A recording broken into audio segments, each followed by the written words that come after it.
আসসালামু আলাইকুম। প্রিয় দর্শক, আমার ধারণা সোশ্যাল মিডিয়ায় সেই বহুল প্রচারিত ভাইরাল হওয়া ভিডিওটা আপনারা মোটামুটি সবাই দেখেছেন অথবা শুনেছেন, এবং ভিডিওর পাশাপাশি এটা নিয়ে বিভিন্ন মিডিয়াতে, বিভিন্ন পত্রিকার অনলাইন ভার্সনে নিউজও হয়েছে। ঘটনা হলো রাজশাহীর দাউকান্দি সরকারি কলেজে অধ্যক্ষ এবং একজন নারী শিক্ষককে মারধর করা এবং কার্যালয়ে ভাঙচুর করা।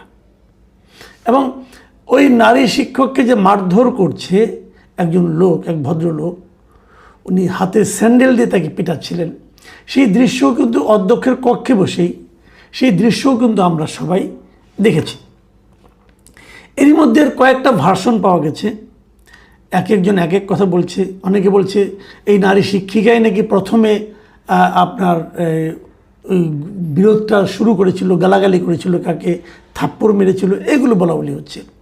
আবার এই যে দৃশ্যটা খুব বেশি দেখা গেছে, জুতা পিটার ব্যাপারটা, যেটা স্যান্ডেল দিয়ে পিটিয়েছে নারী শিক্ষককে, সেই ঘটনার পরেও নাকি আরেকটা দফা মারামারি হয়েছে। আবার ওরা যারা এখান থেকে ছিল এসে তারা আবার বাইরে যেয়ে নিজেদের লোকবল নিয়ে এসে তখন এই শিক্ষককেও পিটিয়েছে, আবার ওখানকার যে প্রিন্সিপাল তাকেও পিটিয়েছে।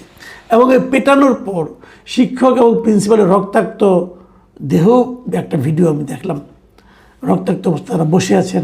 তারপর তাদেরকে চিকিৎসার জন্য রাজশাহী মেডিকেল কলেজে পাঠানো হয়েছে, ওখানে চিকিৎসা হচ্ছে কি, নিশ্চয়ই পরে মামলা টামলা কিছু একটা হবে, জানি না।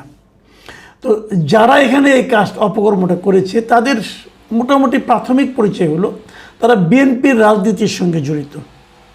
কেবল এটুকু বললে শেষ হয় না, আমি বরং অন্যভাবে বলি, তারা সরকারি দল যে বিএনপি তার রাজনীতির সঙ্গে জড়িত। কেবল বিএনপির কিন্তু কোনো মূল্য নাই, সরকারি দল হলে মূল্য আছে। আমাদের সমস্যাটা হলো ওই জায়গায়।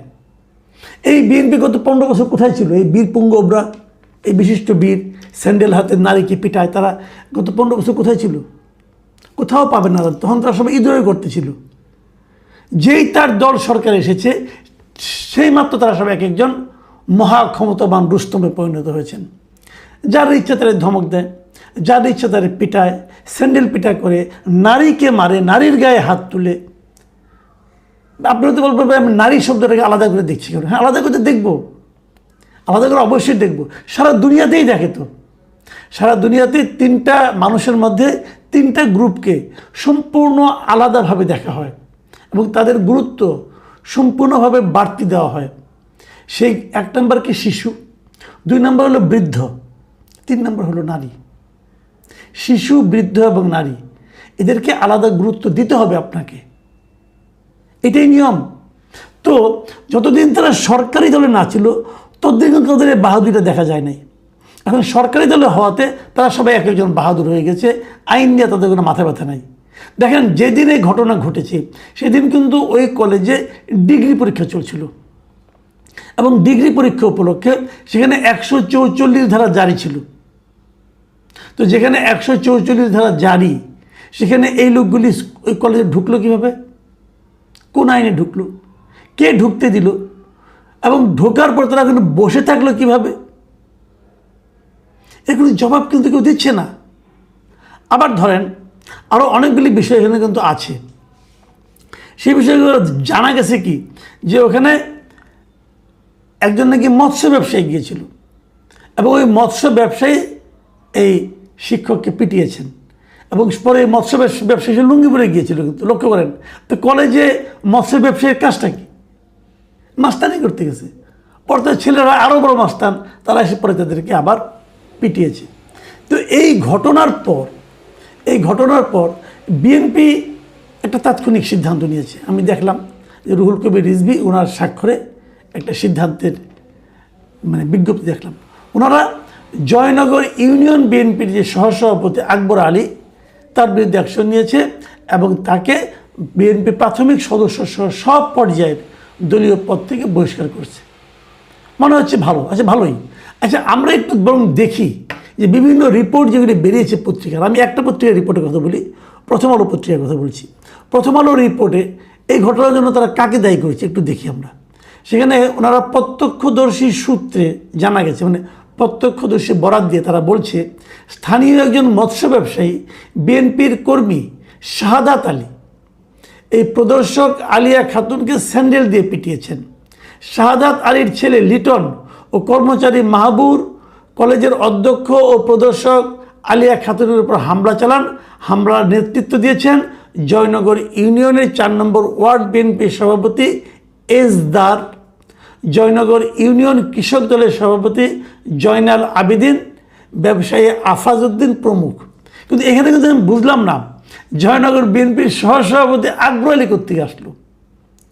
প্রত্যক্ষদর্শীর বক্তব্যে কিন্তু আকবর আলীর নাম নাই, অন্যদের নাম আছে, কিন্তু এই সহসভাপতিকে বিএনপি কেন্দ্রীয় কমিটি বহিষ্কার করেছে।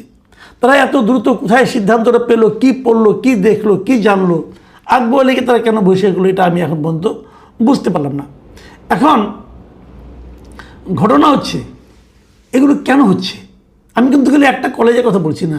আপনারা দেখেন গত কয়েকদিন আপনারা নিশ্চয়ই খেয়াল করেছেন, কিন্তু এই তো কয়েকদিন আগে, সম্ভবত এক সপ্তাহখানেক আগে, সপ্তাহ অথবা 1.5 সপ্তাহ আগে, এই এপ্রিল মাসের 12-13 তারিখের ঘটনা হবে।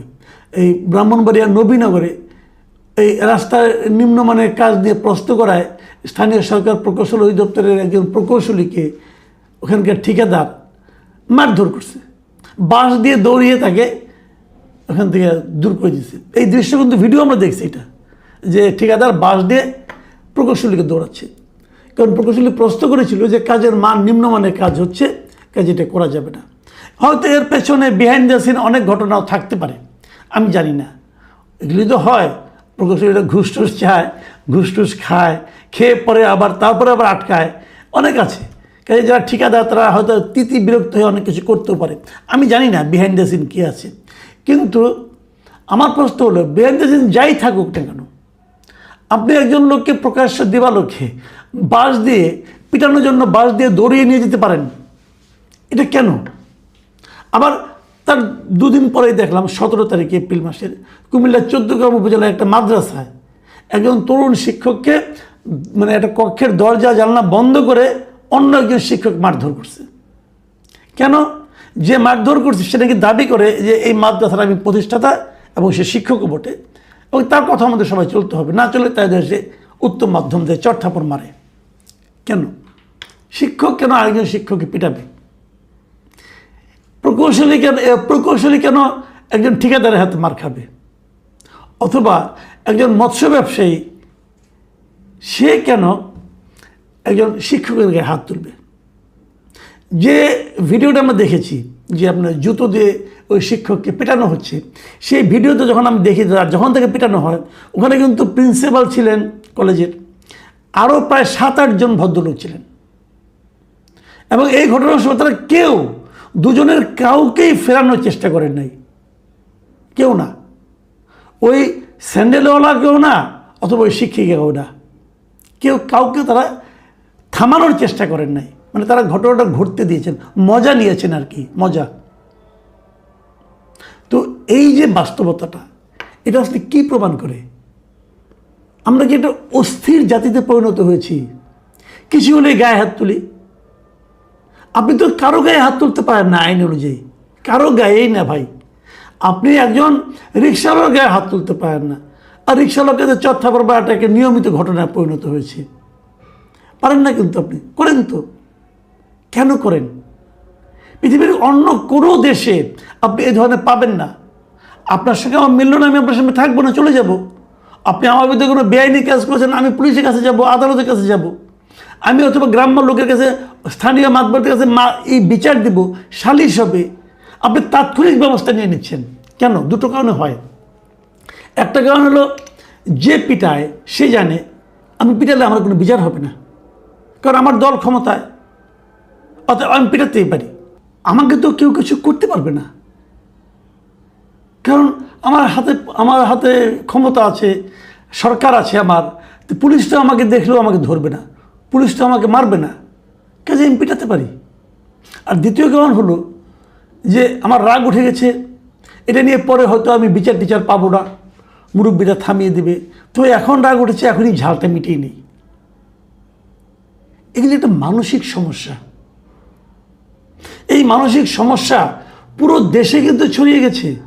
কেবল যে গ্রামে ওই কলেজে তা না, পুরো দেশে আমরা কিন্তু প্রতিনিয়ত দেখতেছি। তো এখান থেকে বাঁচবেন কী করে? আমি মনে করি এই পুরো ঘটনাটা এখন থামানোর দায়িত্ব হলো সরকারের।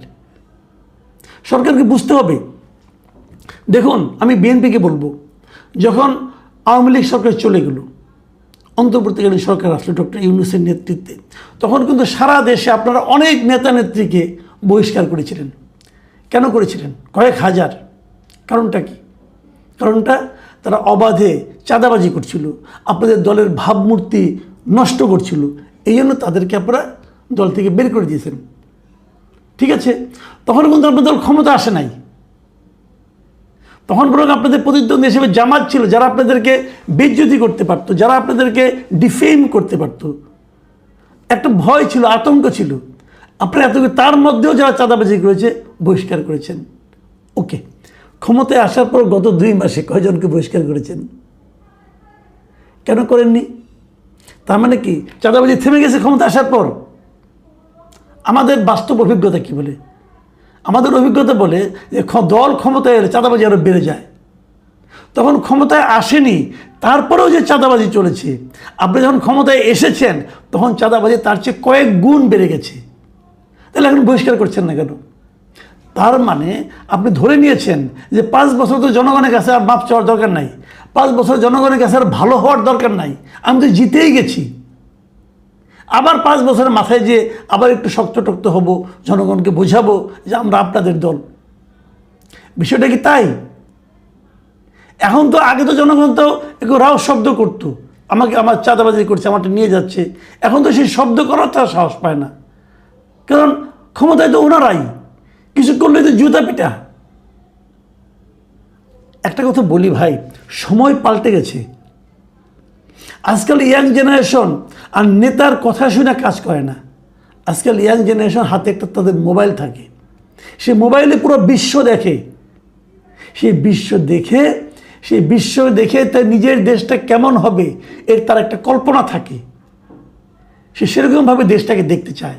যখন দেখতে না পায়, দেশে যারা শাসক আছেন তাদের ব্যাপারে তাদের মনে একটা বীতশ্রদ্ধ অনুভূতি জন্ম হয়। সরকারকে এটা বুঝতে হবে। আপনার এই নেতাকর্মীরা একদম দানব হয়ে গেছেন। দানব দিয়ে জজ চালাতে পারবেন না। দানব দিয়ে মানুষকে ভয় দেখানো যায়, শাসন করা যায় না। দানব দিয়ে মানুষের কাছ থেকে ভালোবাসা পাওয়া যায় না। আপনার এই দানবদের আপনি থামাইতেও পারবেন না। এটা এত বড় দানব হয়ে গেছে, আপনার কথা কোনো মূল্য এদের কাছে নাই। আপনার মনকে সবাতেই নাই, আপনি অন্য কোথায় কি যাবেন? নাই তো মূল্য। তো আমি কিন্তু মানুষ কিন্তু দেখেন, যখন নাকি আওয়ামী লীগ সরকারকে সরিয়ে দেওয়া হয়েছিল, মানুষ কিন্তু একটা পার্থক্য আশা করছিল, ভেবেছিল নতুন একটা সময় আসবে। সেই পার্থক্য কি মানুষ দেখতে পাচ্ছে? একবার ভাবুন, নিজেকে প্রশ্ন করুন। আমি সরকারকে বলছি, আপনারা নিজেদেরকে প্রশ্ন করুন। আপনারা যে শাসন দিচ্ছেন, আপনারা যে সিস্টেম চালু করেছেন, এই সিস্টেম দেখে এদেশের মানুষ কি শেখ হাসিনা সরকারের তুলনায় আপনাদের মধ্যে কোনো পার্থক্য দেখতে পাচ্ছে? পাচ্ছে না। শেখ হাসিনা পুরো 15 বছর তারা কিন্তু কোনো রাজনৈতিক দলকে নিষিদ্ধ করে নাই। শেষ দিকে এসে কয়েকদিন আগে করছিল একটা, করে নাই কিন্তু আপনারা তাও করে দিয়েছেন একদম যাত্রা শুরুতেই। মানুষ পার্থক্যটা দেখতে পাচ্ছে না, বরং মানুষের কাছে, অনেকের কাছে আরও ভয়ঙ্কর সময়ের আশঙ্কা তাদের মধ্যে তৈরি হচ্ছে। আমি তাকিয়ে দেখেছি, আমি কিন্তু খুব একটা পার্থক্য দেখি না। এমনকি যারা নেতা আছেন, মূল নেতা আছেন, মন্ত্রী আছেন, তাদের মধ্যেও আমি একমাত্র প্রধানমন্ত্রী ছাড়া আর কারোর মধ্যে কোনো পার্থক্য দেখি না। আমি আগের প্রধানমন্ত্রী থেকে বর্তমান প্রধানমন্ত্রী তুলনা করলে আমি একজন বেটার লোককে দেখি, আর কাউকে দেখি না। কিন্তু যে এই জিনিসটা আপনাদের আত্মউপলব্ধি হয়েছে, না হলে আপনাদের সামনে বড় একটা বিপদ অপেক্ষা করছে। প্রিয় দর্শক, আমি জানি না আমার এই কথা কোনো মূল্য আছে কিনা শাসক দলের কাছে, কিন্তু আপনারা ভাবতে থাকুন যে সামনের দিনগুলিতে আমাদের কি দেখতে হবে। আল্লাহ হাফেজ।